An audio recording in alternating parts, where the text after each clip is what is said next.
Hello ဒေါက်တာသီရိ Healthy Living Channel မှာကြိုဆိုပါရစေ။ဒီနေ့ဗီဒီယိုမှာပြောချင်တဲ့အကြောင်းအရာကတော့ benign prostatic hyperplasia လို့ခေါ်တဲ့စီးကျိတ်ကြီးခြင်းအကြောင်းဗဟုသုတအနေနဲ့မျှဝေပေးသွားမှာဖြစ်ပါတယ်။စီးကျိတ်ကြီးခြင်းဟာအသက်50ကျော်အမျိုးသားတွေမှာအများဆုံးတွေ့ရလေ့ရှိပြီးကင်ဆာမဟုတ်ဘဲ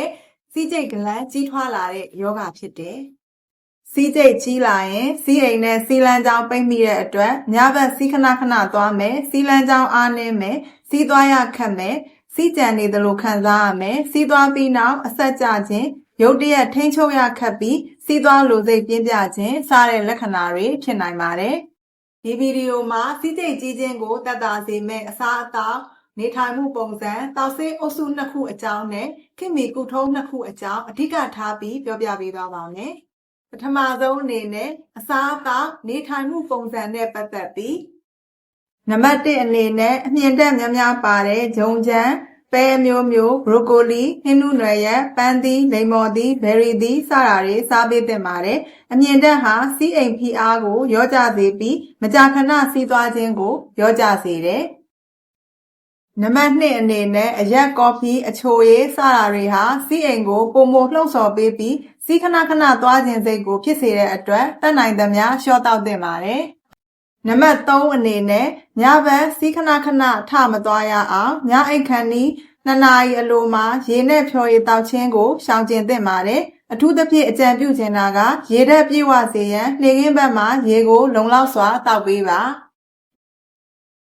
နံပါတ်4အနေနဲ့စီးအိမ်တစ်ခုလုံးကုံစင်အောင်စီးသွားစေရန်အတွက် double boiling လုပ်ပေးပါ double boiling ဆိုတာစီးသွားပြီးပါကခဏနားပြီးစီးအိမ်ထဲတွင်စီးကြံများရှိမရှိတေချာစေရန်နောက်တစ်ကြိမ်ပုံမှန်လေးပဲထပ်ညှစ်ပြီးသွားပေးပါနံပါတ်5အနေနဲ့နှာဆေးပြောက်ဆေး decongestant နဲ့ဓာတ်မသဲမှုသက်သာစေ antihistamine စတာတွေဟာစီးလန်းကြောင်းကိုကျဉ်းစေပြီးစီးသွားရခက်ခဲစေနိုင်သဖြင့်ဆရာဝန်နဲ့တိုင်ပင်ပြီးမှတောက်သင့်ပါတယ်နံပါတ်6အနေနဲ့စီးထိန်ချုံမှုကောင်းစေရန်တင်ပစုံအောက်ခြေကြွက်သားများကိုညှစ်ပေးလွှတ်ပေးသည်ကေကဲ exercise လိုမျိုးလေ့ကျင့်ခန်းပုံမှန်လုပ်ပေးသင့်ပါတယ်ဒုတိယအနေနဲ့စီးနဲ့ကြောက်ကဆရာဝန်နဲ့ပြသပြီးမှတောက်တဲ့အသုံးများတဲ့တောက်ဆေးအုပ်စုနှစ်ခုအကြောင်းပြောပြပေးသွားပါမယ်နံပါတ်1 alpha blocker တောက်ဆေးအုပ်စုဖြစ်တဲ့ tamsulosin, alfuzosin, doxazosin ဆေးတွေဟာစီးအိမ်အဝါနှင့်စီးကျိတ်ရှိကြွက်သားများကိုပြေလျှော့စေပြီးစီးသွားရပိုမိုလွယ်ကူစေပါတယ်ဆေးတောက်တဲ့စီးကျိတ်ဝေဒနာရှင်10%ကနေ30%ဟာမူးဝေခြင်းခေါင်းကိုက်ခြင်းသွေးပေါင်ကျခြင်းနှလုံးခုန်မြန်ခြင်းတုပ်လွတ်မှုပုံမှန်မဟုတ်ခြင်းစတဲ့ဘေးထွက်ဆိုးကျိုးတွေဖြစ်နိုင်ပါတယ်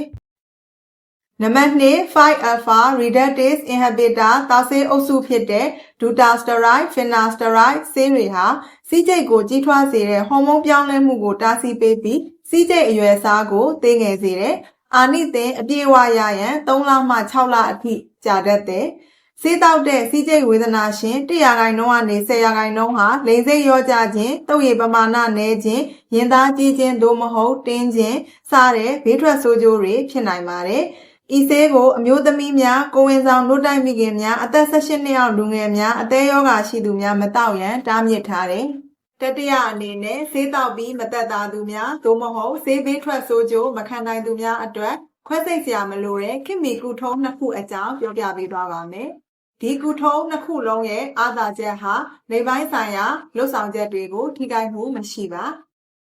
ပထမကုထုံးကတော့ Rezon လို့ခေါ်တဲ့ရေနွေးဝေးဖြစ်ကုသတဲ့ကုထုံးပါစီးကျိတ်အလက်စားမှအကြီးစားအထိကုသနိုင်တဲ့စီးကျိတ်အတွင်းသို့ရေနွေးဝေးအနှဲငယ်ထိုးသွင်း၍ပိုနေသောစီးကျိတ်တ िश ူးများကိုဖယ်ရှားပေးခြင်းဖြစ်တယ်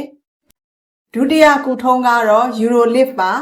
စီးကျိတ်အရွယ်စားသေးငယ်သူများနဲ့အလျင်အမြန်တက်တာလိုသူများအတွက်တင့်တော်တယ်။စီးလန်းချောင်းကိုပိတ်ဆို့နေတဲ့စီးကျိတ်တ िश ူးများကိုသေးငယ်တဲ့ကလစ်ချောင်းလေးများနဲ့ဘေးဘက်သို့ဆွဲကပ်ချီနှောင်ပေးခြင်းဖြင့်စီးလန်းချောင်းကိုပွင့်စေတယ်။ဒီနေ့ဗီဒီယိုလေးကတော့ဒီလောက်ပါပဲ။ကျန်းမာရေးဘူးသုတနဲ့ပတ်သက်တဲ့ update အချက်အလက်များကိုဆက်လက်မျှဝေပေးသွားမှာဖြစ်လို့ဒေါက်တာသီရိ Healthy Living Channel ကို